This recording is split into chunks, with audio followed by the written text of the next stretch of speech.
Minus 10, 9, 8, 7, 6.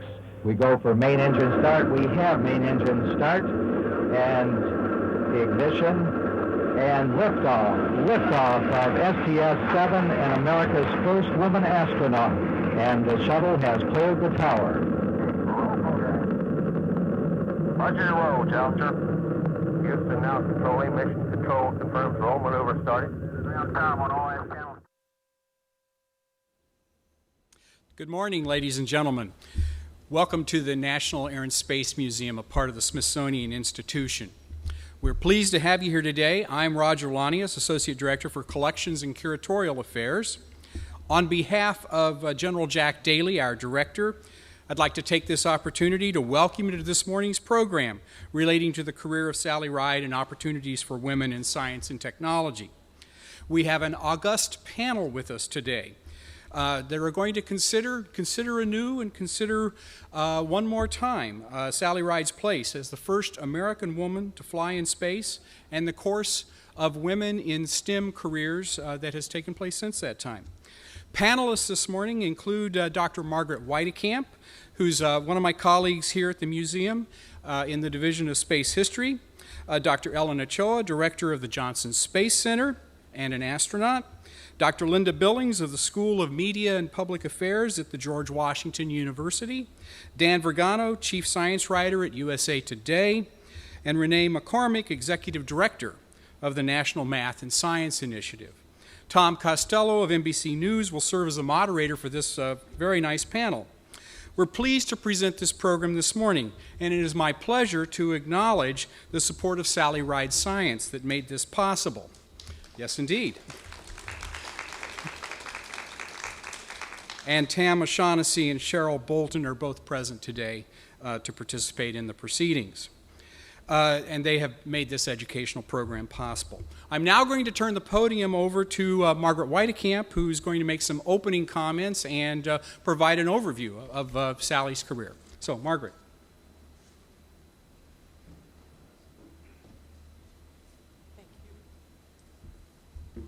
Thank you, Roger. Well, I'm delighted to be here today. I'm a curator in the Space History Division, as Roger said, and my specialty, in fact, is the history of women in aviation and aerospace. And so I wanted to really kick this off with a short presentation. We all admired Dr. Ride, but I don't know that everyone in the room appreciates fully, remembers fully the history of what she accomplished. And so I wanted to start with a brief history of the astronaut corps and also Dr. Ride's achievements. Next slide. The first astronauts that NASA selected were announced in 1959, and this is several pictures of that group called the Mercury 7 astronauts, all military test pilots. That was Dwight Eisenhower, President Dwight Eisenhower's choice. He thought that they brought a set of skills and also an ability to report back as engineers on a test flight and also a kind of military sense of order. And so the choice, you might not know, was a very kind of evenly politically distributed. Each of the military services at the beginning of a civilian human spaceflight still thought that they might have a human spaceflight program. And so you'll notice that the 7 Apollo astronauts included 2 Army pilots, 2 Air Force pilots, 2 naval aviators, and a Marine aviator. So a nice even distribution across the military services so that everyone would feel like they were included. As a result of the pyramid, if you would, that brought these people to the top of their profession and made them eligible at that time to be astronauts, we had a rather homogeneous group, and in fact, you'll note it's in the picture on the bottom right, they actually came to line up in alphabetical order because it allowed the photographers to then identify them in the pictures because people couldn't always tell them apart. So we're looking at Carpenter, Cooper, Glenn, Grisham, Schirra, Slayton, and Schirra, Shepard, and Slayton. So lining up in alphabetical order so that everyone would know who they were. But at the time that these astronauts were tested and selected, next slide, there were actually some ideas starting in the 1940s and the 1950s among scientists that women might in fact be better suited to be astronauts than men were, when nobody had ever gone into space and there were real questions about how the human body would react and survive in a space flight. Research scientists looked at women and said they're on the average, they're smaller, they're lighter, they require less food, less water, less oxygen, they have fewer pulmonary problems. There were ideas that they had a higher tolerance for pain. Statistically, in isolation tests, women fared better than men did, and so they started looking into this. Some of these investigations were more serious than others. On the left, you'll see a cover article that was done in Look magazine in February of 1960. That's Betty Skelton Frankman, known as the First Lady of Firsts, who was a very accomplished pilot and racer, and who was actually brought in as a bit of a publicity stunt by Look magazine to run through some astronaut tests with the original Mercury 7.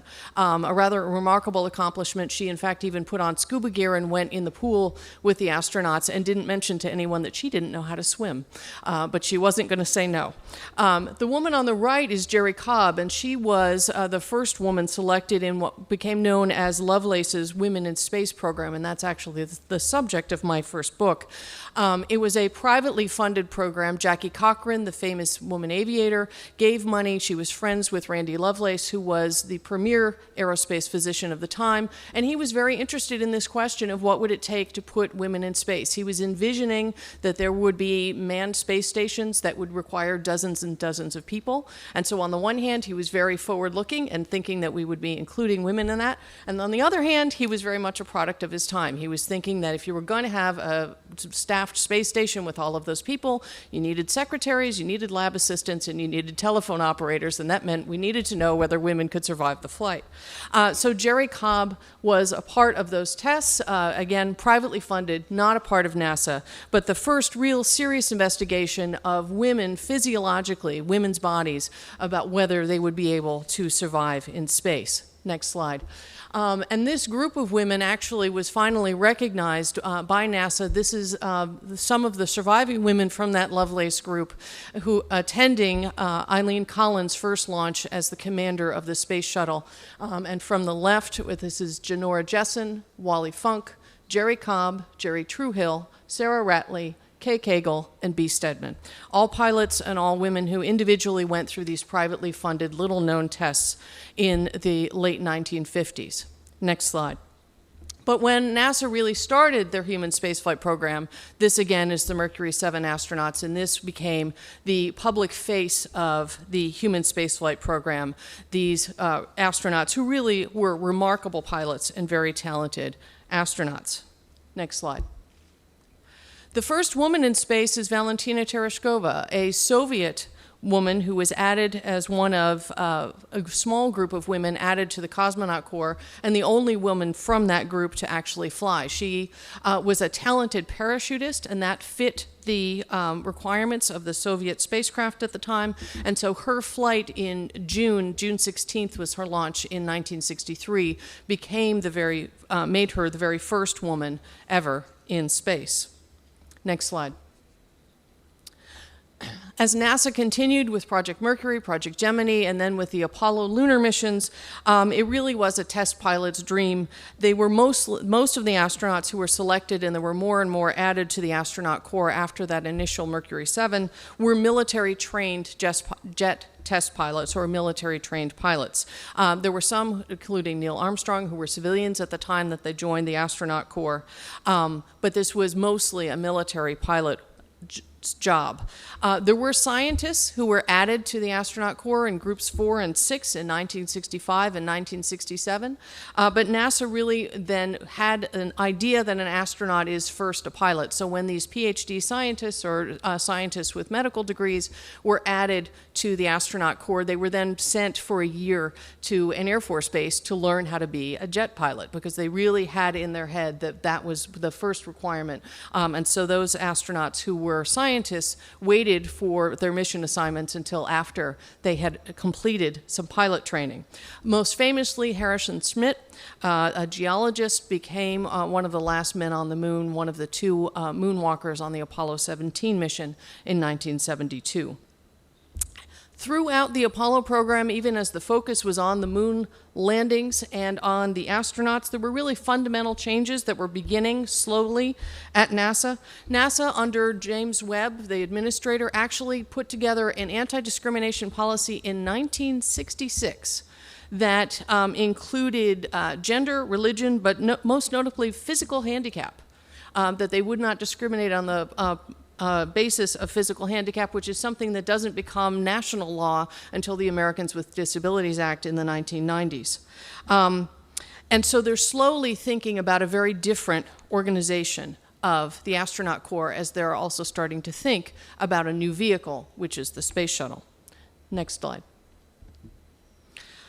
And so when the space shuttle program begins, and this is a picture of Group 8, the 1978 class of astronaut candidates, there are two different streams to which people can apply. They've separated out, there are pilot astronauts who apply on the basis of their piloting skills and experience, and there's a separate stream that's been created for mission specialists, who would be people who are primarily researchers, who are accomplished with PhDs or medical degrees, and in some ways, because of a more diverse astronaut pool, a more diverse candidate pool that they can pull from, they ended up with a more diverse group. There have always been women at NASA, but in many ways, and it's still very true, the astronauts are the public face of the agency, and they're really seen as symbolically very important. And NASA was also very aware in the 1970s that they really needed an astronaut corps that would better reflect the face of the nation. And so, if you'll hit forward for me, Dr. Ride was right in the middle of this group with her PhD in physics. She was one of the women who was selected. Now, if we go forward, the second woman in space is actually another Soviet cosmonaut. Svetlana Savitskaya flew in 1982 and again in 1984 and was the first woman to do a spacewalk. In many ways, though, this is really another Soviet stunt. There was no sustained interest or commitment in the Soviet space program to including women. They saw it as a way to fly one woman and get a quick publicity stunt that would be seen around the world.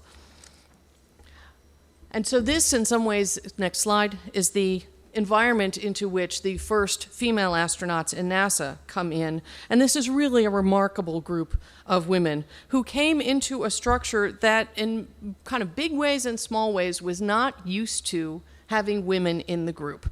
It was an adjustment for individual astronauts, and some individual astronauts from that 78 class have written about how much of a mindset change it was for them to work with a gender-integrated group, that they were really used to military test flying, which was almost exclusively male, and having to participate. They personally took a lot of growth to come around to being less offensive.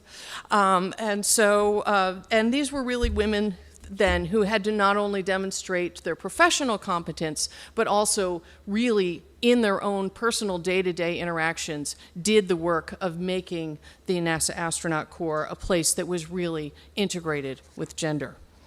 And so the Space Shuttle program, next slide, is really a tremendous font of firsts for NASA. Sally Ride is the first American woman. Guy Bluford flew that same year on the next mission as the first African American in space. But you'll see that Kathy Sullivan, Allison Onizuka, Fred Gregory, Norm Thagard, and Shannon Lucid all had their accomplishments as they became really pace setters and path breakers for NASA.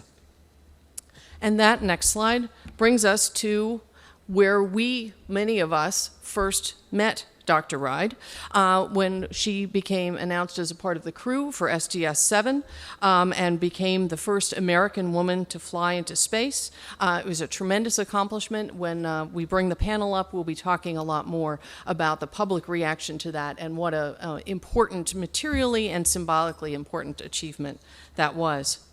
Next slide. Dr. Ride actually flew twice.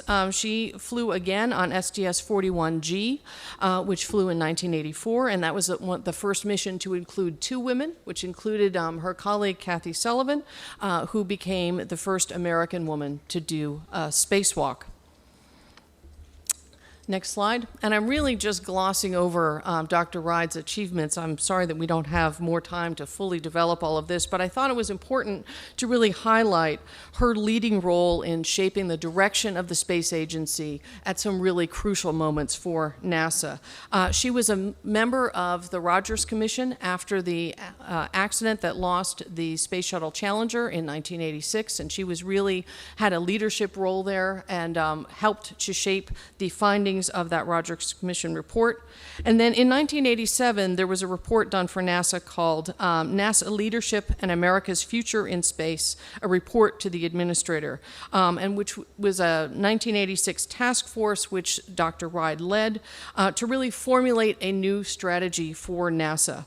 And I think it's really important to recognize that she was not only a leader and a pathbreaker in her own flights, but she was really a very important voice for leadership and direction for the agency as a whole. Informally, this report is known in the space policy world as the Ride Report. This was her voice and looking not only at plans for exploration of the solar system, but thinking very importantly about the mission to planet Earth. How does being in space and looking back at our planet bring us new important scientific information that allows us to think about our place in this universe? And she was also then, in some ways reprised her role with the Columbia Accident Investigation Board, known as the CABE, after the loss of the Columbia in 2003.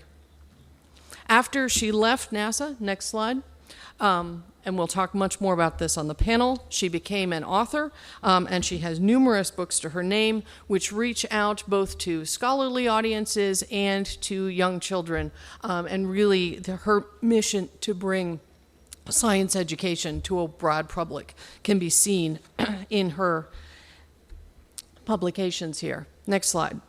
And finally, it's already been mentioned that Sally Ride Science is an extraordinarily important organization that she established in 2001 to focus on STEM education, science, technology, engineering, and math, those critical areas, and thinking very specifically about how to sustain girls' interests and young women's interests in these fields and bring them into that fold. That is something that's very important to us here at the National Air and Space Museum, and I will end with my last slide, which I was pleased to receive a photo from one of my colleagues here. This is the museum's own Shauna Edson, shown as a current, and I believe she's here. If she, there we are, thank you. She is one of our educators with a bachelor's degree in science, and she's working on her master's in teaching. She works at our public observatory, which allows people on a day-to-day basis to come in and have a chance to look through a telescope and look at the stars, look at the sun, look at the planets. And so Shauna told the story and was nice enough to share her picture. She was a huge fan of Sally Ride, and in fact her family got her flight suit, and you'll note the date of the picture stamped on it, which she apparently wore everywhere. And so as she was inspired by Dr. Ride, now she is out in our public observatory on a day-to-day basis, allowing young girls and young boys to look through the telescope and to discover the stars on their own. So I hope I've given you a little sense of Dr. Ride's broader importance. It's something that we have a lot to say about today. And so I'll invite you to look at some video of Sally's historic flight in 1983. And while we do that, I will invite the rest of the panelists to join us on stage. What we're doing right now, Rick is rewinding the VTR and setting it up for the beginning of the sequence. And as soon as we get it, what we'll be showing you is what you ought to be seeing pretty soon is the start of mechanical sequence, and you can see the sun shield opening up on the Anik. And we'll give you a flight deck picture while Rick is fast forwarding to that.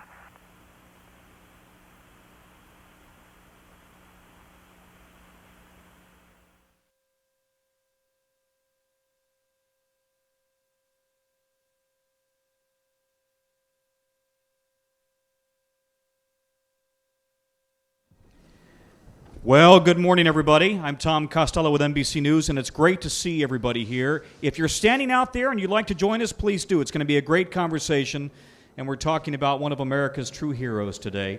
And while we begin this, I thought it might be useful if we could, first of all, we should introduce everybody who's here on the stage because we've got a very esteemed panel. So let's begin, if we could. As I flip through a little bit here. We're going to begin. We have Dr. Ellen Ochoa is here, former astronaut and director of NASA's Johnson Space Center. We have Dan Vergano is here. He's a chief science writer at USA Today. There's Dan. You can tell which one he is. Linda Billings is here. Linda Billings is the research professor in the School of Media and Public Affairs at George Washington University. And Renee McCormick, the executive director of science programs at the National Math and Science Initiative, is here as well. And Margaret, as you already met, Margaret is the curator at the museum, and she's here as well. We should also introduce, if we could, Dr. Tam O'Shaughnessy is here, as well as Cheryl Bolton. Could I ask you two to stand up? Dr. Tam O'Shaughnessy is Sally Ride's life partner, as well as one of the founders of the Sally Ride Center, and also Cheryl is the executive director of the Sally Ride Science Program. So thank you both for your commitment and all that you've done. As a father of two girls, both of whom have dressed up as NASA astronauts, and I keep encouraging math, science, math, science. I am a big fan of everything that you do with the program. Let's begin with Sally Ride's, if we could. Sally Ride's just impact on history and what she meant for not just flight, but for all of us, and for women and also for boys. You know, as I was watching these images, I thought, well, of course girls can do that. Of course girls could go and be an astronaut. And of course a woman could be a space shuttle commander. But maybe 30, 40, 50 years ago, that wasn't necessarily the mindset. We have changed, haven't we, over the years? So, Ellen, let me ask, how do you believe that the 1983 flight really kind of set not only your career, but changed the way that women can do their jobs and are accepted within the science community and NASA? Well, it was certainly a huge personal milestone for me. I'll go back even just a few years before that to the 78 class that was selected. I was an undergraduate at that point at San Diego State, and literally that year, in 1978, I ended up switching my major to physics. I hadn't actually been in science before that, but had always liked math and had gotten interested in the sciences through that. So it definitely caught my attention when that class was selected, that now there was this new vehicle that was being developed, and they were looking for scientists and engineers to become astronauts. But it was still long before I actually thought personally about it. I ended up going to Stanford for graduate school, started there in 1980, and of course 1981 was when the shuttle flew for the first time. And so people were starting to see, hey, we're doing something different in space now. You know, we're using it as a laboratory. We're going to be doing all these different things, being able to use it as a laboratory. And as I went on and was getting my PhD and becoming interested in being a research engineer, you know, what really caught my attention was the kinds of experiments you could do in space that you absolutely couldn't do on Earth. You know, either because of the microgravity environment, or because you were above the Earth's atmosphere, or the vacuum that you had. And so that's what really caught my attention. And then, of course, 1983 came, and Sally flew in space, and I'm there as a graduate student at Stanford thinking, well, here's somebody that went to Stanford, got her degrees there, has a degree in physics like I do. And also at the same time, NASA was opening up the selection process for about 3 months because they were planning to select a new class in 1984. And some of the other graduate students that I knew were filling out applications. And I think all these things came together at that point in my life. You know, the chance to do research, feeling that connection with somebody that made it seem like not completely impossible that I could think about doing that, and then knowing other people who were applying and them telling me a little bit about the process. I have no idea how I thought the process happened. it seemed completely mysterious, and maybe, you just got tapped on the shoulder someday. But that was really the first time I wrote to NASA and said, how do you apply? And that was the year I made the decision that I would apply as soon as I finished my PhD. If not for her, would you have applied? Would you have thought of applying? I don't know. There were a lot of things going on, but it certainly made a difference. I think it really helps when you see somebody that has, a little bit in common with you, that gives you that extra encouragement to say, even though it seems impossible, somebody maybe not that much different than you has been able to do it, and so you can too. That's great. Linda, you have chartered a lot of what Sally accomplished. In fact, you saw her at a press conference shortly after her flight, as well as documenting much of the history of the space program. From your perspective, talk to us about what you think that the news and the political climate at the time, how did that lead to NASA's recruitment of Sally and other women in the space program? I remember that press club event very well because during the course of her remarks, Sally Ride said that she owed a debt of gratitude to the women's movement for enabling her to be where she was that day. And I got all teary-eyed, and I felt very embarrassed because I was at the press club. I was there as a news reporter, and I'm not supposed to get all verklempt about something like this.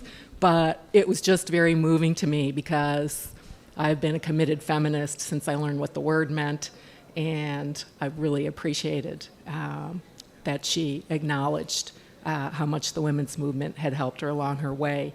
In terms of the cultural context for NASA's selection of female astronaut candidates, there was a whole lot of history, good and bad. In 1967, President Lyndon Johnson signed an executive order prohibiting sex discrimination in employment by the federal government and its contractors.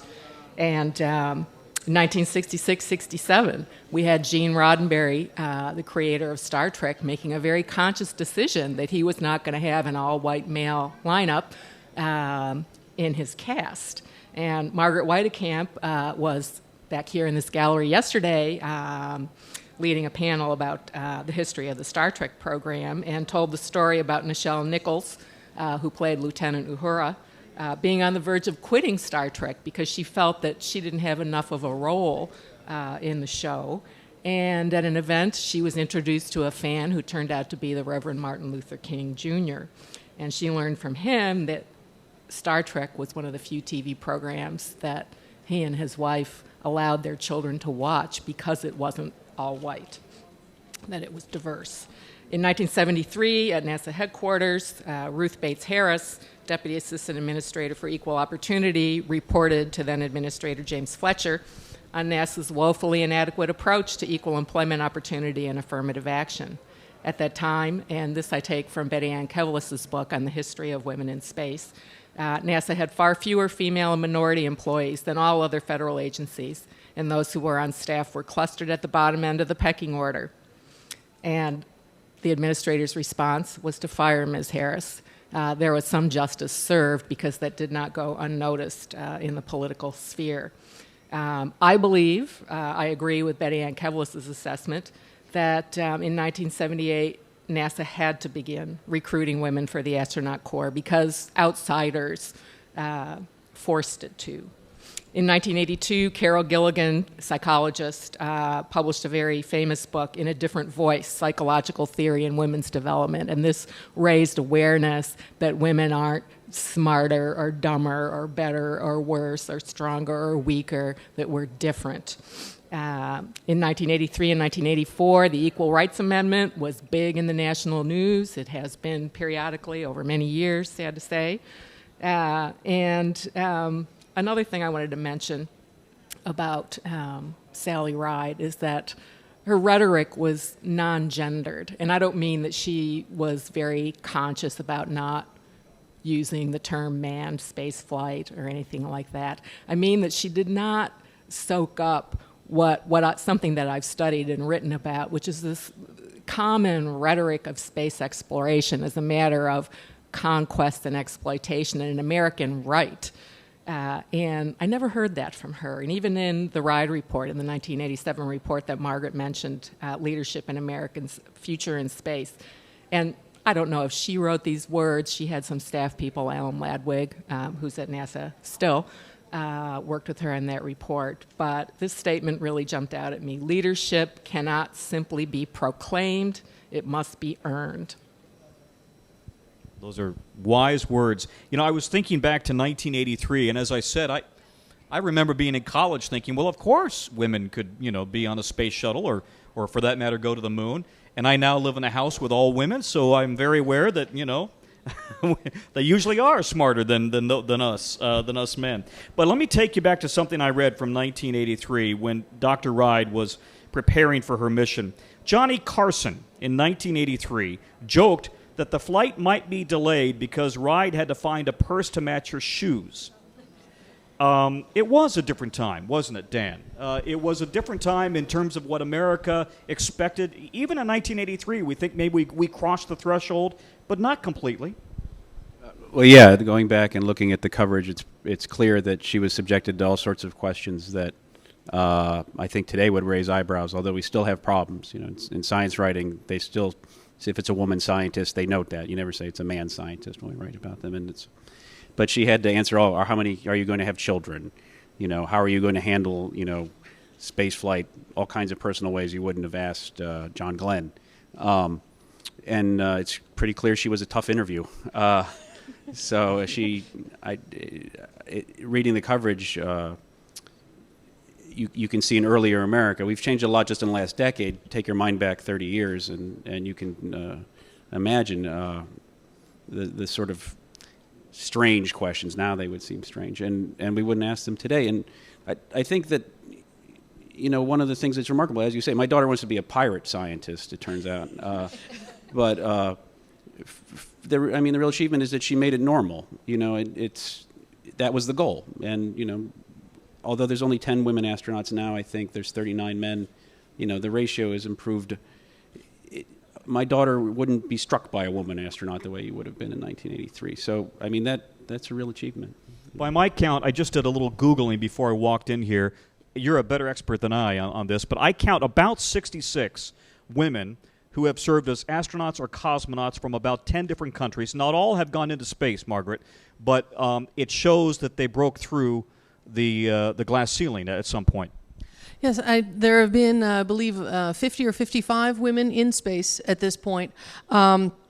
And I think that one of the important things as the historian on the panel is when we talk about the change that has happened, this happens because people pushed back. This happened because people required change. And Sally Ride was one of those people that when she disembarked from STS-7, there were folks who had a enormous bouquet, I believe, of roses for her, and she refused them. And she's, you know, like, unless you have roses for all of the gentlemen, then, you know, she did not feel like she needed to be singled out. And part of the reason that, you know, the reporters are hopefully not asking those kinds of questions to women in these positions is because she was a tough interview. She wouldn't answer them. She would, you know, let them know that that was a foolish question. And it's something that we, I think, as we want to encourage women in these fields, need to be continually pushing back on. I occasionally have things cross my desk that say, you know, we need to talk about women and scientists. And I think those are not separate groups. You know, if we really want to be talking about women as scientists, then we need to be talking about women scientists. And if we're talking about scientists, that's a diverse group. Women are not a separate group for that. African Americans are not, or Asian Americans or Hispanics are not a separate group from scientists. And if we want to change how we think of scientists, we need to stop even those kinds of inadvertent things where people just have that idea that category is something different. If anybody, I see some people out there, and if you'd like to sit down and grab a seat, we have more than enough seats, so come on in and enjoy yourself. This picture of Sally up on the wall I find just mesmerizing because she seems so happy and so excited and so in her element and so young. Let's remind ourselves she was 32, the youngest American in space at the time. The mission lasted, her first mission, 147 hours before Challenger landed at Edwards Air Force Base. And she answered a newspaper ad for astronauts. As we have said, 8,000 people applied, 35 were accepted. I love this quote from her. She says, quote, "For whatever reason, I did not succumb to the stereotype that science wasn't for girls. I got my encouragement from my parents. I never ran into a teacher or a counselor who told me that science was for boys. A lot of my friends did." Renee, your thoughts on her impact on the space program, but more than that, on science and encouraging everyone to participate. Well, my story is a little different than Sally. I actually grew up in the Dallas area, not all that far from Houston, and I was denied taking a physics class in 1978. Now, a lot of these dates coincide with a lot of the major accomplishments of Sally Ride. She was one of my early heroes. And so in 1983, when I graduated from college, I went on to teach physics to lots and lots of girls.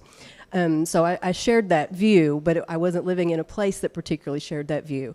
And now in my current role as Executive Director of Science for the National Math and Science Initiative, we have a tremendous amount of success with females in advanced placement courses. And so I think that tide is turning.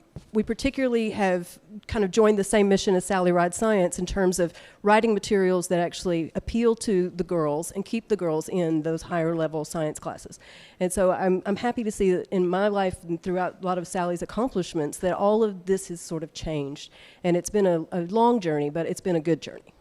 Do we need to anymore remind girls of a particular hero like Sally, or is this just so commonplace now, which is what she was fighting for, right? To make this so commonplace that, of course, any girl, any woman who is qualified, any man who's qualified, should be able to join the astronaut corps. I think the task has been accomplished. I really do. I think that she set the forefront in letting them permeate through the literature, making sure that even the textbook publishers are highlighting women in science and making it very, very obvious that a girl or anyone can pursue that if they wish.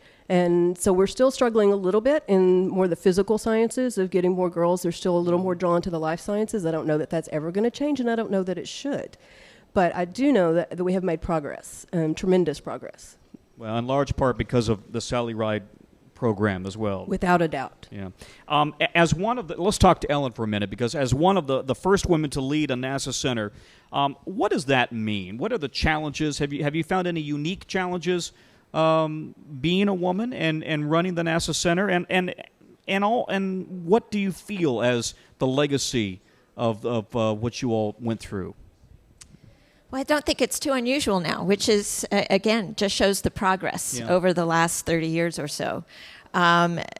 So we all face challenges, those of us who are in senior management at NASA, but as you look around, there are many women in senior leadership at NASA headquarters as well as around the NASA centers. And so I think it's much more about how are we advancing space exploration? You know, how do we deal with the challenges that you need to deal with as you help lead a federal agency that we're focused on? We do talk a lot about, all of us, about how we make sure we have a workforce that number one, reflects the American population, that has the skills that we need.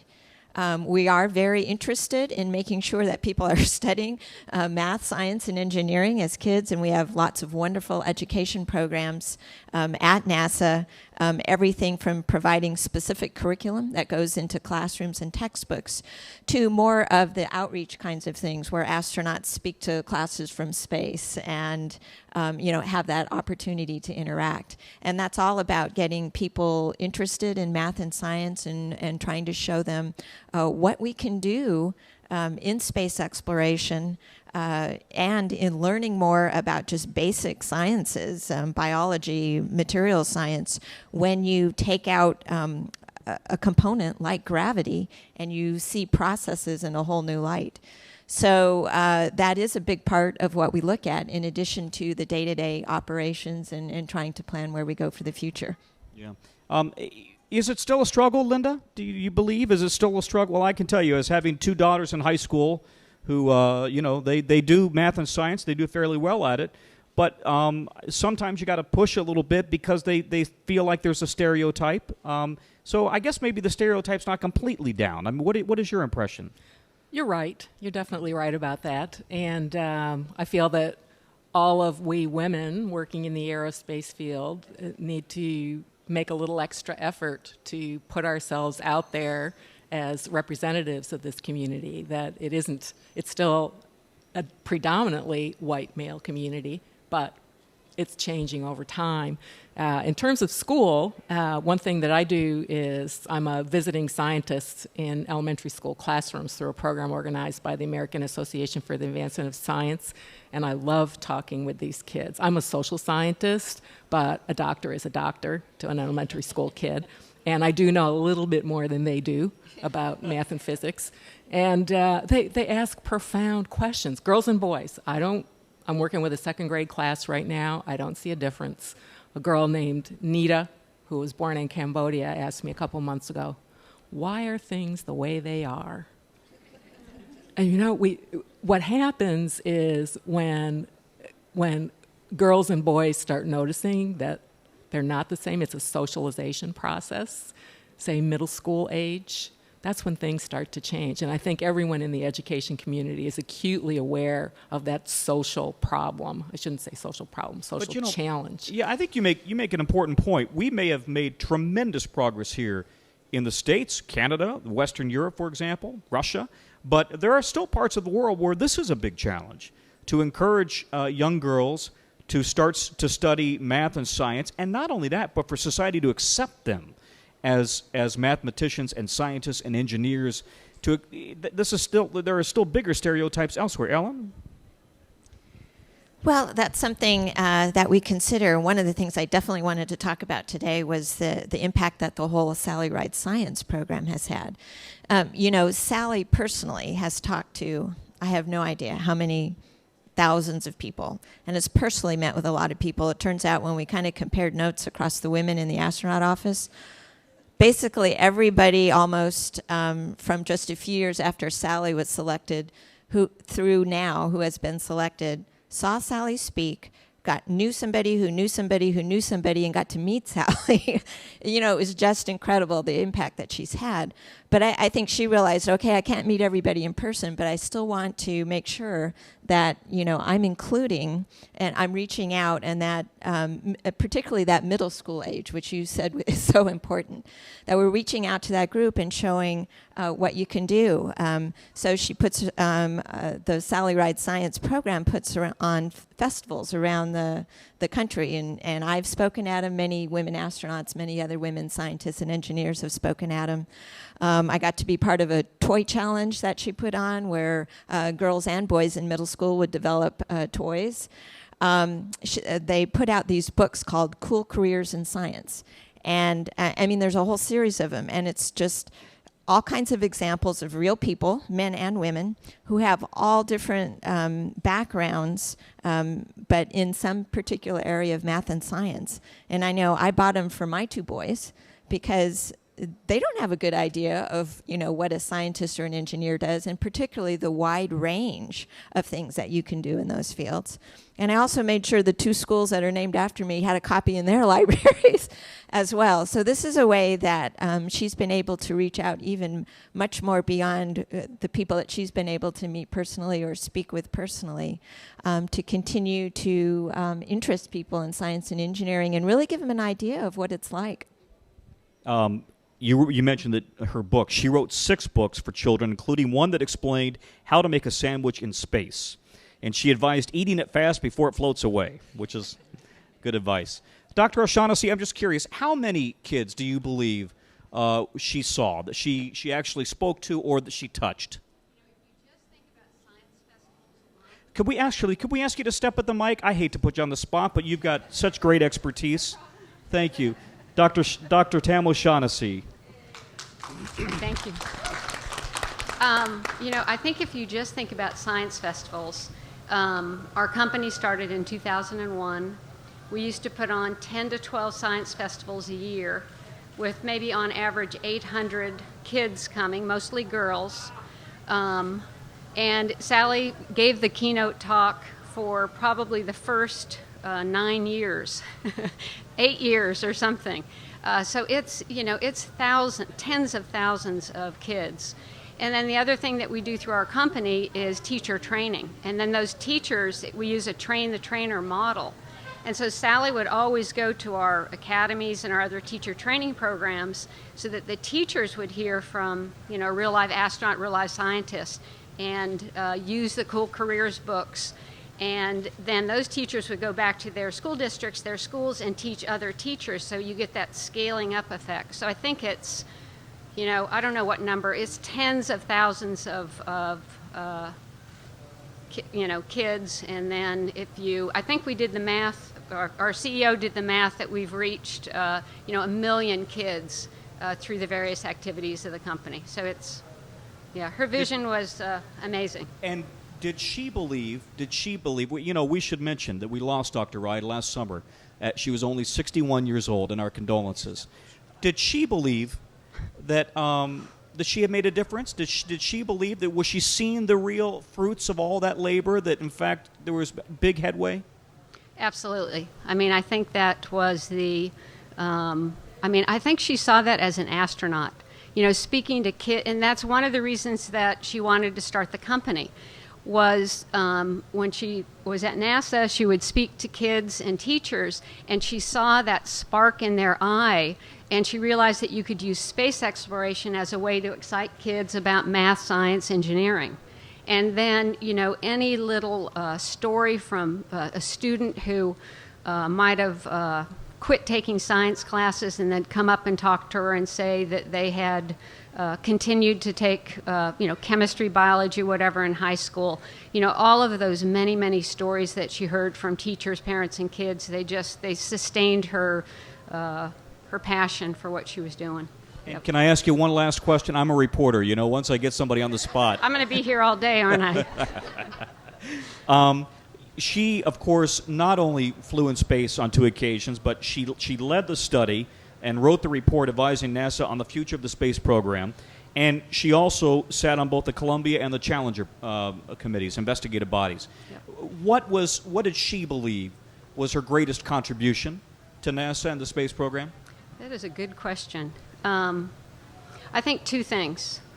One is that that in any culture, human beings need to remember their history, and that people make mistakes, but that you need that the entire culture at NASA or a company or a school district or whatever, that the leaders need to maintain a culture of quality and integrity and checks and balances to make sure things are done properly.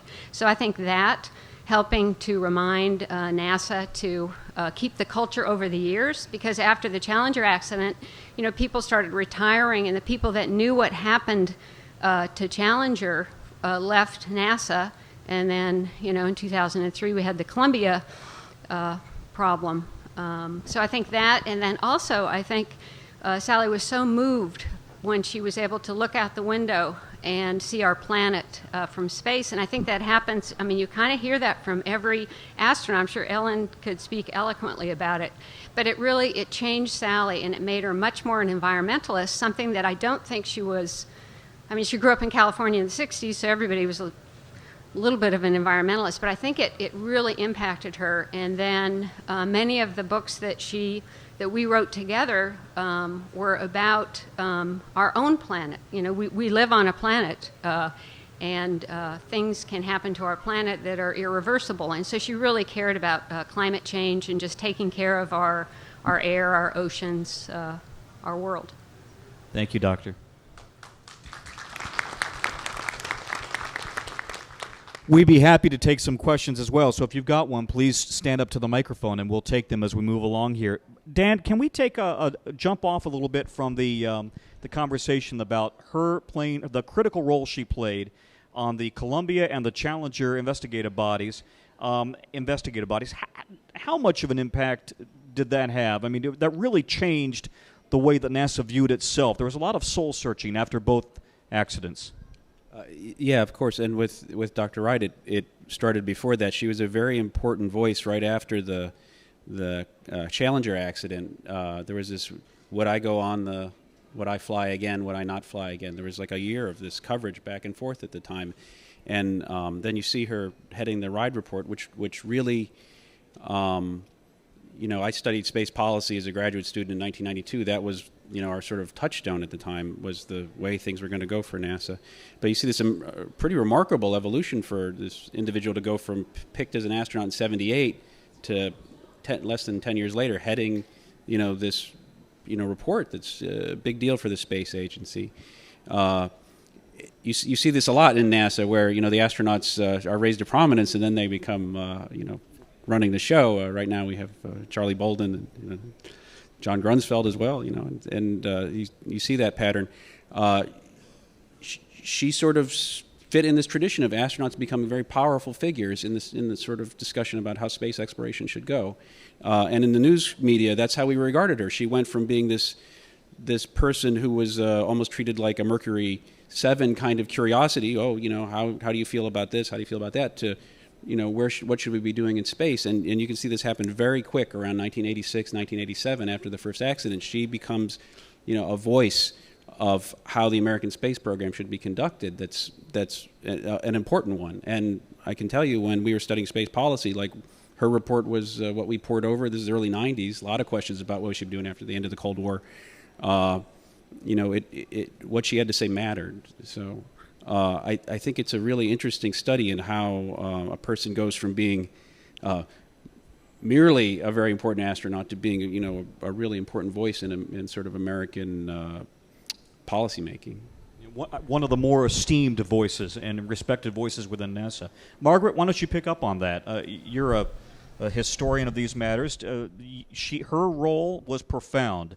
Dr. Ride's role was profound and in helping to change the attitude within NASA, reflecting on these two accidents in particular.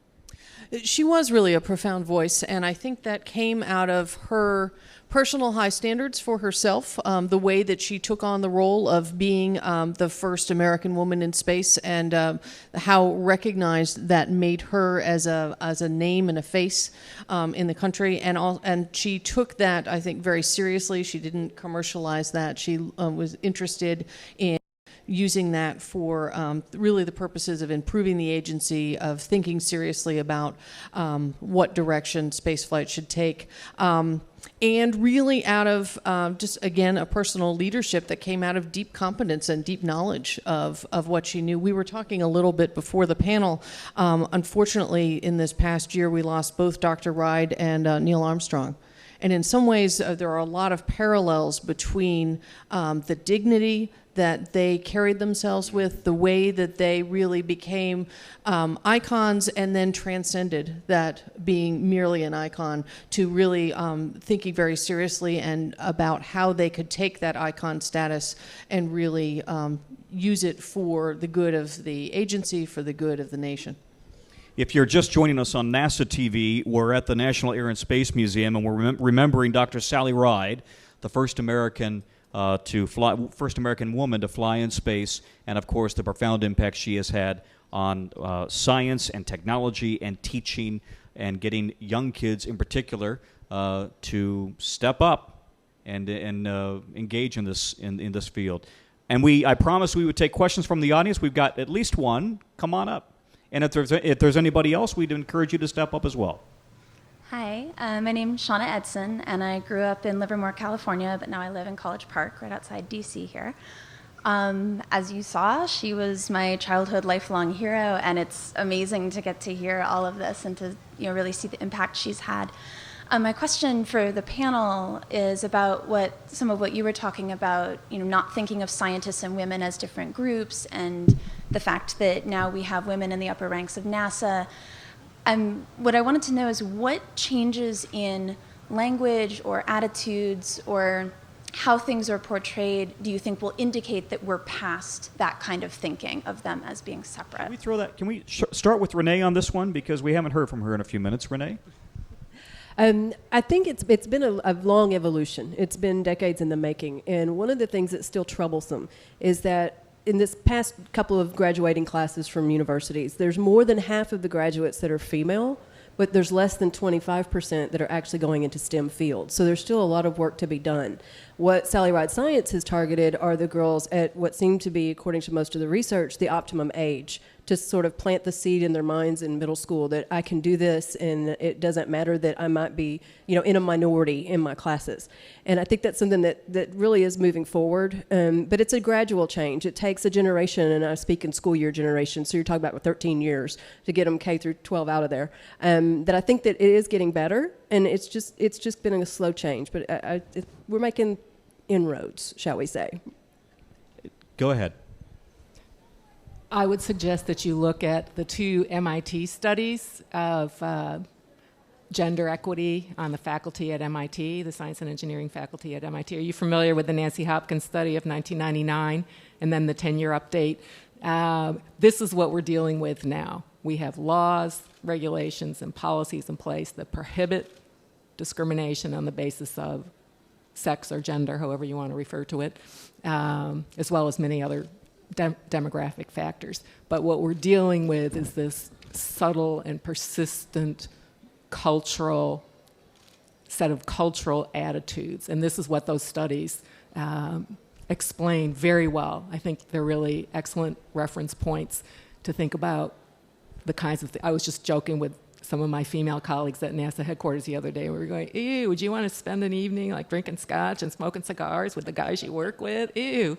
We're not interested in that. I'm not interested either. So. And yet we are, and I'm not saying that this is done wittingly, we are unwittingly excluded from a lot of these pseudo-social activities where business is done and people forge relationships that help them get ahead.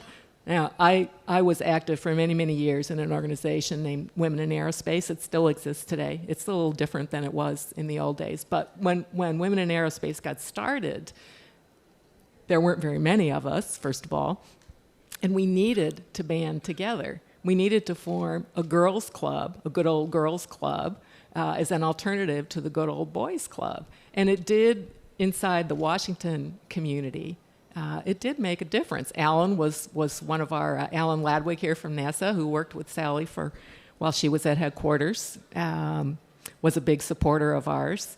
And Alan probably knows far better than I do, because I've worked with NASA, but I don't work for NASA, about these subtle cultural attitudes that are very hard to pin down.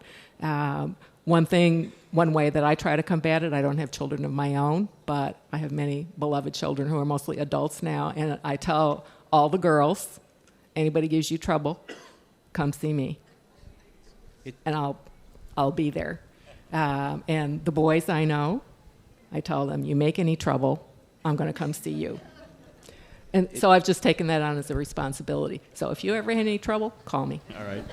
Dan, you wanted to weigh in. I just want to say we're saying this is really important. There's this huge push for STEM jobs right now, and they're seen as a key to the financial well-being of people in our society. And if women are locked out of those jobs, and only a quarter of the STEM jobs are women right now, that has terrible consequences for our society in terms of equality. So this really matters, and it's real what she's talking about. There have been more than a handful of studies where they show things like, to get tenure, you have to publish twice as many studies if you're a woman. You have to be better than the men, not just a little, like double.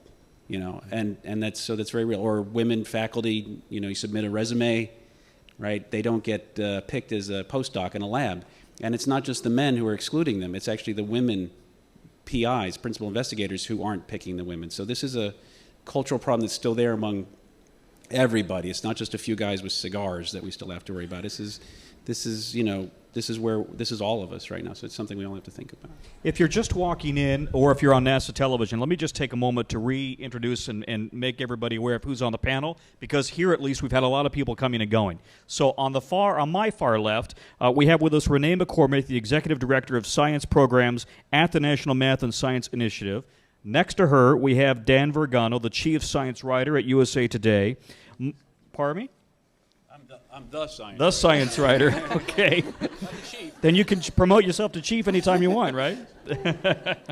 Margaret Whitekamp is the curator here at the National Air and Space Museum. I'm Tom Costello from NBC News. We have Ellen Ochoa, former astronaut, director of NASA's Johnson Space Center, and Linda Billings, the research professor in the School of Media and Public Affairs at George Washington University. Don't you have a graduation today, by the way? No, quick update. I'm a fellow this year at GW, and I also have another job. I'm the director of communication for the Center for Integrative STEM Education at the National Institute of Aerospace. Wow. All right. We'll get all of that. We call these chyrons that we put underneath people's names on television. That's a lot to fill in.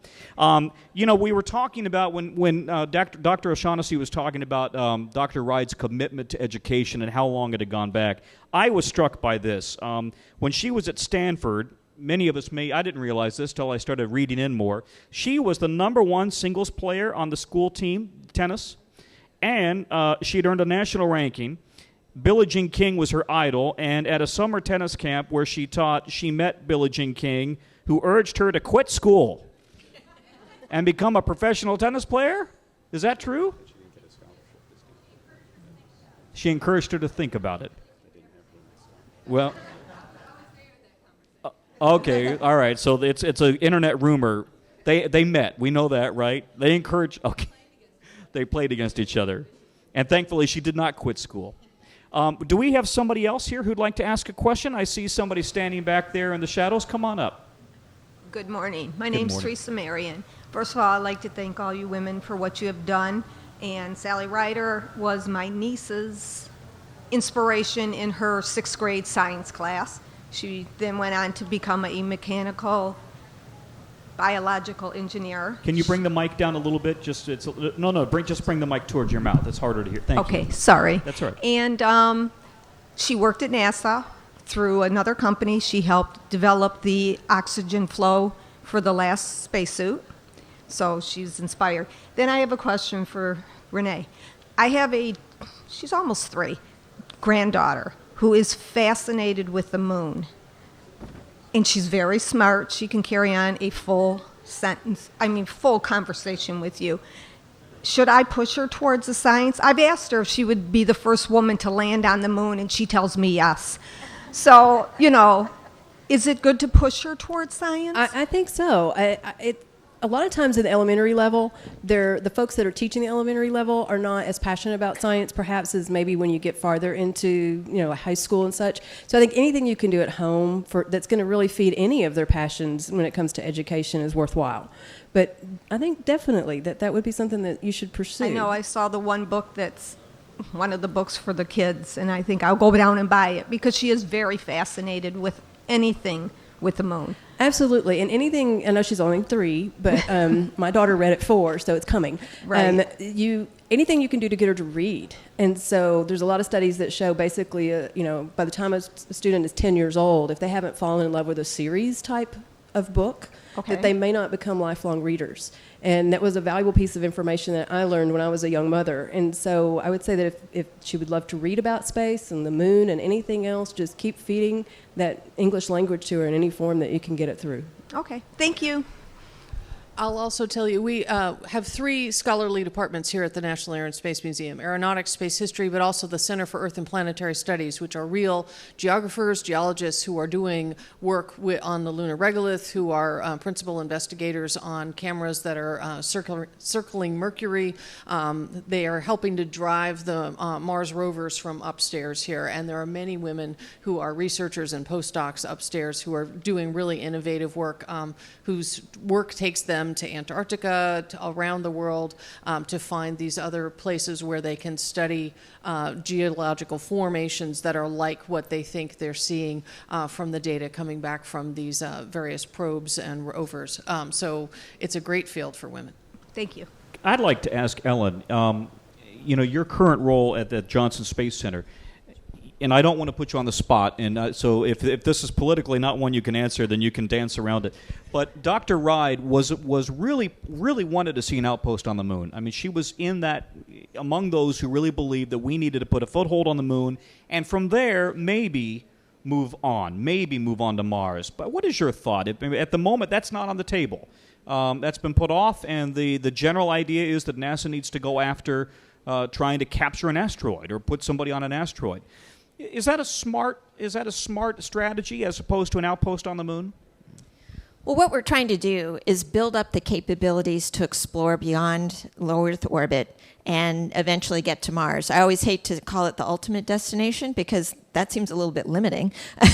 But certainly, you know, in the next few decades, that is absolutely where we want to get humans to Mars. So you want to be able to build up the capabilities. And there are a lot of things that are very difficult about moving beyond low Earth orbit. You know, you're getting away from GPS satellites and our communication satellites, and so you have to think about how you do navigation, how you do rendezvous, communications, when you move farther beyond. And of course, there's a big issue with life support. We can do life support in space for a long period of time as long as we're bringing up consumables. We do on the International Space Station have closer to a closed loop life support system than we used to. We recycle water, we're able to scrub air quite a bit. But when you think about traveling for months or years, we don't yet have a fully contained life support system. So it's all about building up those capabilities, and there's a variety of ways that you can do that. So anything that you can do to demonstrate some of those, to me, is part of being able to advance human spaceflight and move us down that goal. And so we look at the landscape. We need to be realistic about the budget. You read about the federal budget every single day. Doesn't matter whether you're at NASA or any citizen here. And you have to say, okay, what can we do with the budget that we're getting? And we already have certain things in development. At Johnson Space Center, we're developing the Orion Multipurpose Crew Vehicle, which can take us beyond low Earth orbit and, more importantly, bring us back safely, because it's that re-entry from the higher velocities as you go further out that's really critical. We have a heavy lift launch system that's being developed, the Space Launch System. And so one of the things that we've asked ourselves in the last few months, we've been asked to go visit an asteroid, and we're saying, with the capability that we're already developing, that's already in the budget, what could we do that would advance those capabilities in terms of exploring and eventually getting to Mars? And that's why we're thinking about now, as was put out in the budget last month, of actually taking robotic spacecraft and using solar electric propulsion, which again is a technology we're already developing, and going to an asteroid that is somewhere in the Earth-Moon vicinity and actually being able to capture it, redirect it a little bit, put it in a stable orbit around the moon, and then using the Orion and SLS, be able to take people to that. So it doesn't require another development that would cost a lot of money. So if you went to a much further asteroid, for example, you'd have to have a whole new development of a deep space habitation module and have developed much further in that life support system. So you have to think, where would that extra money come from? Let's look at what we can do with the money we can reasonably expect to get that moves us down that path. And so that's what I'm getting all my folks at Johnson Space Center focused on. Let's move down that path. Ellen Ochoa is the director of the Johnson Space Center and a former astronaut. So if you have a question, you want to talk about somebody who's really in the know, you should step up to the microphone. Let me ask you one more, though. I'll give you a softball. But the people in this museum today are looking at the relics of Apollo and Mercury and Soyuz, and they're wondering, and they see the lunar module mock-up, and they're wondering, many of them, will we ever go back? Are our best NASA days behind us? So, are NASA's best days behind it, or are they to come? And if so, how do you see it? What in 20 years, what will it be? Oh, absolutely. We have so much exciting things coming ahead. I was just talking to our whole workforce yesterday because Administrator Charlie Bolden was at Johnson Space Center.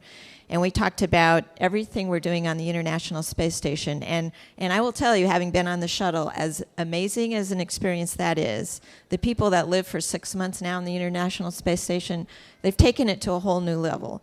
They're not just visiting space. They're living there. They're working there. The amount of science that they're doing is just absolutely incredible. Everything from fundamental research like the alpha magnetic spectrometer that's on board, that's really investigating dark matter and dark energy in the universe, to biological experiments. There's some vaccines in development now for salmonella based on things we've learned in a microgravity environment about the virulence of bacteria. And we're using it as a test bed to go further out into space. So, you know, I personally get a chance to talk to the astronauts that come back, and the experience they're having is really incredible. And I hope that people tune in to the videos that you can find on YouTube, where with people talking both about the science as well as the experience of living in space, and about what that might mean for our future. So I'm very excited about the future. All right, we do have a question. Step on up. Hello, my name is Talmisha Richards. I'm from Baltimore, Maryland. And last year I graduated with my PhD from Johns Hopkins Medical School. Thank you. Congratulations. My question refers to the programs that affected me and piqued my interest and maintained my interest in math and science. With sequestration affecting so many budgets of these programs, how do you propose we move forward to make sure that these programs continue to exist? You know, you are the logical person to answer it. It's 3 in a row for you, but I think you should answer that one. Oh gosh, I don't know that I have any profound answers on sequestration. Clearly, it affects the budgets of all federal agencies, including NASA. So it's something that we need to deal with. I think overall, what I just like to point to is what I think the importance of NASA is to the country. It is about learning more about science. It is about discovery. It is about inspiration. There's so many people across the country and across the world who have aimed for something higher than they ever would have aimed for because of NASA, even though it may not even be in science and engineering, because it was the idea that you set yourself a challenge, it's really difficult, but it's meaningful, and you go for it. All right, let's ask the uber chief science correspondent for USA Today. Dan, the objective view, how has the sequestration hit, do you believe, NASA and the space mission? Where you see the effects most clearly are in places like the National Institutes of Health, where they've already had a problem where these sort of lab chief grants are going from 30-year-olds in the 1970s. You got to be 42 to be a lab chief now, and a lot of Nobel Prize work in the past was done when people were in their late 20s. So maybe not where we want to put our money. And you see a lot of postdocs on their 4th, 5th postdoc. I'm 50 years old and I'm a postdoc. So sequestration just worsens an already tough time for young scientists. NASA, I don't know what their relationship is to postdocs and that sort of thing. It's NIH is where the basic research, you know, and the answer, I'm not an advocate for what they ought to be doing, but clearly those younger people should become politically active if they want to get something. You know, if the FAA got worried about air traffic controllers. You know, what graduate students really need to do is make it clear. Francis Collins at NIH is putting out this sequester call on Twitter for people to talk about this sort of thing. It's very effective when people in Congress see stories from young people who have worked very hard and, you know, are being affected. That matters more than just a number on a budget, I think. But undoubtedly, there's real effects. The NIH said like 700 grants aren't going to get funded, and I'm hearing all the time graduate students being let go from labs. You know, there's no furlough in science. You either have funding for the lab or you're done. Mm-hmm. So it's having real effects on young people who have made promises since 2005. We need more young scientists. I saw this in 1987 when I was an undergraduate. We need more engineers. Turned out there was a recession when I graduated. We're doing the same thing, and we knew better. That's one of the things that's happening right now. Can I change the subject a little bit, and I'll ask you, Margaret. In your view, you know what Dr. Ride, she was pushing excellence in the classroom, but she was also pushing it at NASA, and she wanted NASA to push itself. Would she be happy today? Was she happy? I mean, we just lost her less than a year ago. Was she happy with, and would she be happy with where NASA is today and where it's going? It's not, at the moment, going to put a base on the moon.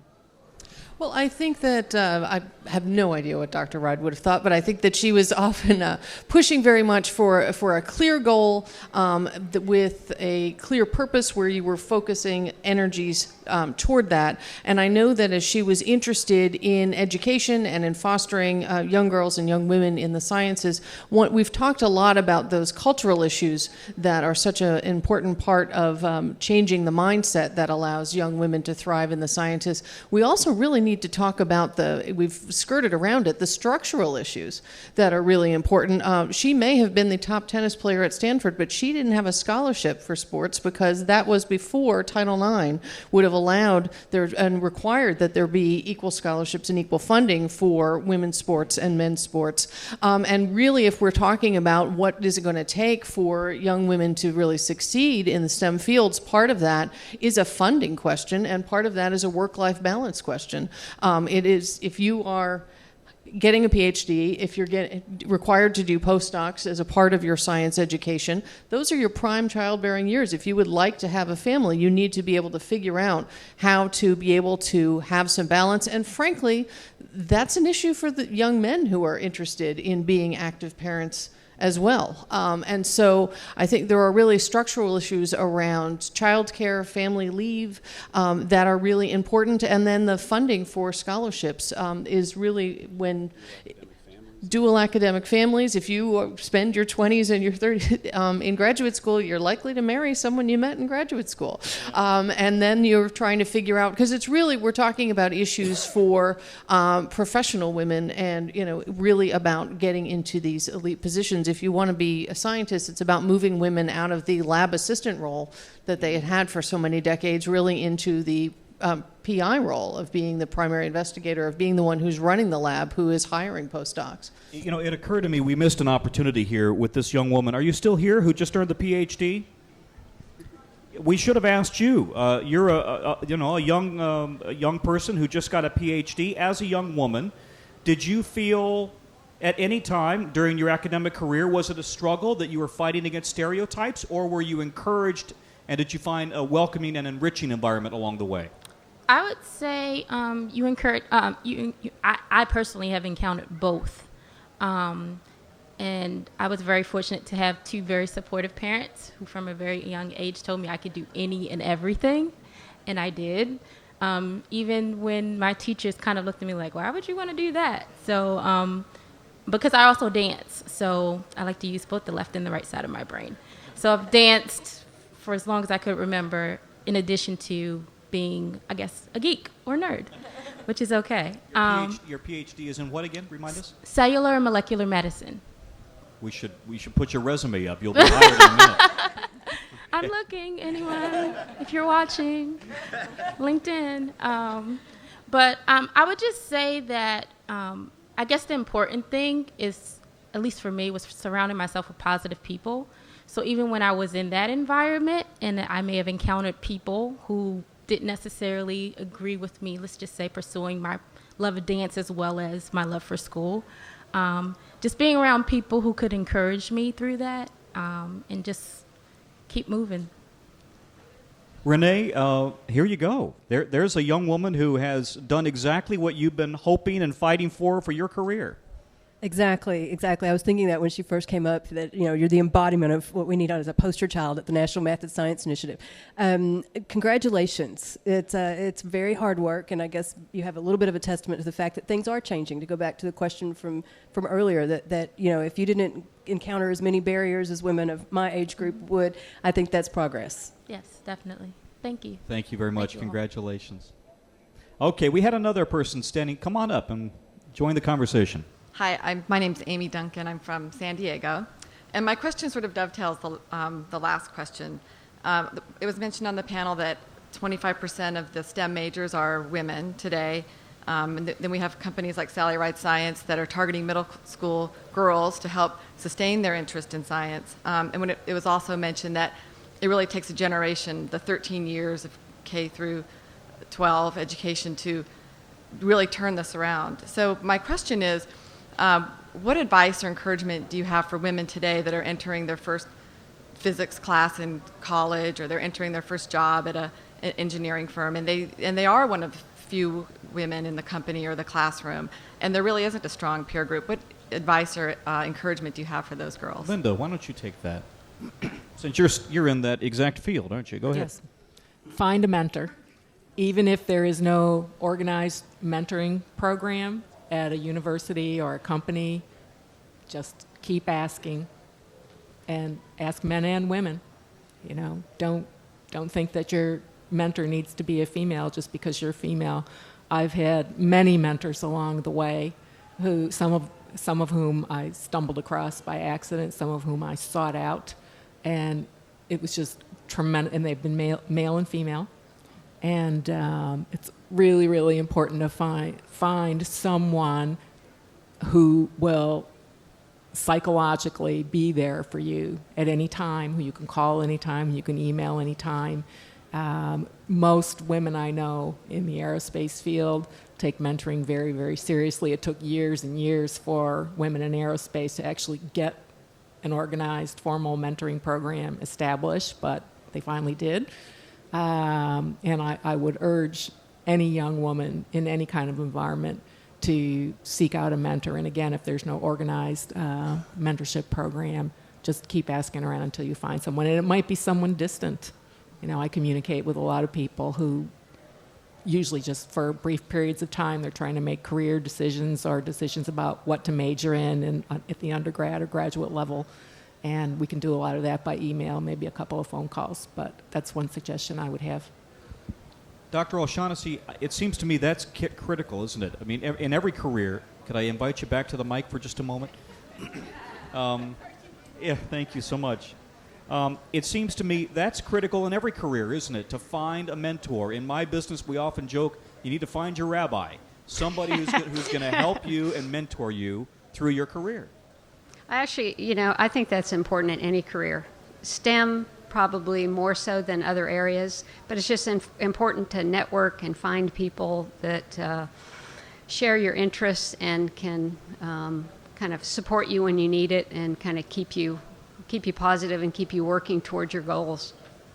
And when you run across somebody who maybe gives you a side glance or doesn't want to encourage you or maybe even discourages you, you move on, I guess.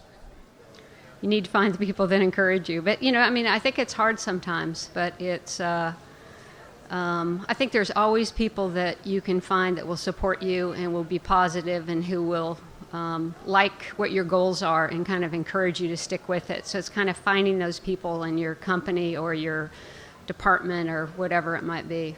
And then now, nowadays there are these outside agencies and support groups. So there's, with the internet and social media, there's just whole new ways to connect with people in other countries or across our country, like you were saying, to get what you need to just sort of stay the course. So then, lastly for you, what is Sally Ride, the Science Foundation's, let you say it correctly, because I've said Sally Ride Science and Sally Ride Science Foundation. Give us the correct name of the organization so I don't mess that up again. But lastly, what do you believe is the major obstacle, the major hurdle over the next 10 years? Oh, those are good questions. First of all, we're a company. Many people think that we're a nonprofit foundation, but we made the decision, the 5 founders of Sally Ride Science, long ago to be a company so that we had fewer constraints on what we did and how we did what we did. But we share some of the characteristics of a foundation because we've got a mission and we believe in it, but we're a company. And I would say the next 10 years for STEM education, one of the critical things is teacher training because, to write anything well, you have to know a subject deeply. To teach anything well, you have to know a subject deeply.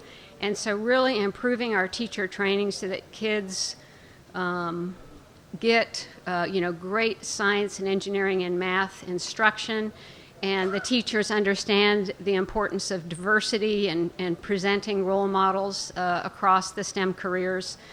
So to me, that's one of the biggest things that we need to just keep pushing towards. Dan, that's a problem, isn't it? Finding the teachers to teach kids in middle school and high school these math and science. I can tell you from personal experience, and we've had this conversation in our own family, and and our own kids sometimes, you want to make sure you got good quality teachers who can explain very difficult, complicated subjects. This might not be the best question for me, but you actually see a problem where some wealthier counties, can actually support and draw away the better science and math teachers to school systems that are better funded. There was just a good report in the Washington Post about teachers being pulled away from Prince George's County to Montgomery County. Is that a good thing? It would be better to have, everybody having a great science and math teacher. We should say those are two Maryland counties if you're watching on NASA TV. Renee, you're in the business. Is it a challenge to find good quality teachers to teach these difficult subjects? It is a challenge. A lot of folks are, of my generation that didn't decide to go into math and science, as a major, and that's basically what we need, especially the high school level and even the middle school level, are folks that majored in the discipline. But I agree with Tam in that teacher training can make a huge difference. It's a lot of what our programs are based on is extensive teacher training. Also, I think it's getting a little bit easier to not feel so isolated. For instance, I'm going to go back to physics. Often a physics teacher is the only physics teacher on a campus, even in a sizable high school, and they feel very isolated. But as Tam mentioned, with social media and with internet and everything else, there's a lot of organizations that are providing support. College Board among them. They have teacher communities that are online that you can get a lot of resources from and such. And so it is difficult to find these folks. And so there's been a big push from the other side of the National Math and Science Initiative in a program called UTeach, where essentially we go back to the universities that have this program, and they've gotten grants to have this program. It's privately funded. And they actually seek out folks that had declared a major in math or science, but for whatever reason have now wandered off of that path. So they try to find them and go back and recapture them and not release them, shall we say, and get them to go ahead and think about teaching in math and science and be able to enjoy what they loved about why they became a math or a science major in a different, more social sort of way, perhaps. So it is a problem, but I think it's one that we're starting to make a little bit of a dent in. We only have literally just about 2 or 3 minutes left. So if we could, I'd like to wrap up by asking each one of you, just give us your final 10, 15 seconds thought about the contribution that Dr. Sally Ride made to all of us, to the United States of America and the world, as it relates to science and math and teaching and exploring. Inspiration. That's the biggest thing I can come up with, inspiration. She was an inspiration in my life. A lot of her major accomplishments coincided with a lot of my graduations and such, and really I looked up to her, and I think that inspiration is what she gave the folks of my generation in particular. I agree. I'd go further than some of these folks and say people need heroes. And so I think maybe it's more normal now, but people still need heroes. And so her example is a great one. And I think that's probably how we'll see her going down the road. Margaret? I actually saw STS-7 launch. My family was on vacation in Florida, and we had been to the Kennedy Space Center the day before, and so I watched STS-7 go up from the roof of a rental car along the side of the highway just outside of the Kennedy Space Center. And my mother would then draw a direct connection to the fact that I'm now a women's historian at the Smithsonian National Air and Space Museum. But I think the excitement of that moment really did ignite a whole generation to think about what could be done and new things that could be done. And so those of us who were fortunate enough to see that in person or on television were really touched by it. 15 seconds left for Ellen. You get 15, and I got to give you 15 as well. Linda, go ahead. To me, it was about, allowing and encouraging people to dream big. They saw Sally do this, and then all of a sudden, anything was possible. Yep. She was a great role model. She led by example. And I once had a chance at a party at space.com when Alan was working at space.com to introduce myself to her. And that's all I wanted to say to her is thank you for what you've done for women. Well, thank all of you for being here. Thank you for watching on NASA TV. This has been a great discussion and a tribute to Dr. Sally Ride and her legacy and her contributions. So I want to thank Dr. Tam O'Shaughnessy for being here. I also want to thank our panel, of course. Margaret Whittekamp is the curator here. We also had Dr. Ellen Ochoa to my right, Dan Vergana, who is the chief Uber and ultra chief science writer at USA Today, Linda Billings, the research professor, and she has a much longer title than that. but she's at the School of Media and Public Affairs at GW, and Renee McCormick is here as well, the Executive Director of Science Programs at the National Math and Science Initiative. I'm Tom Costello from NBC News. Thanks for being with us, and we resume NASA TV programming.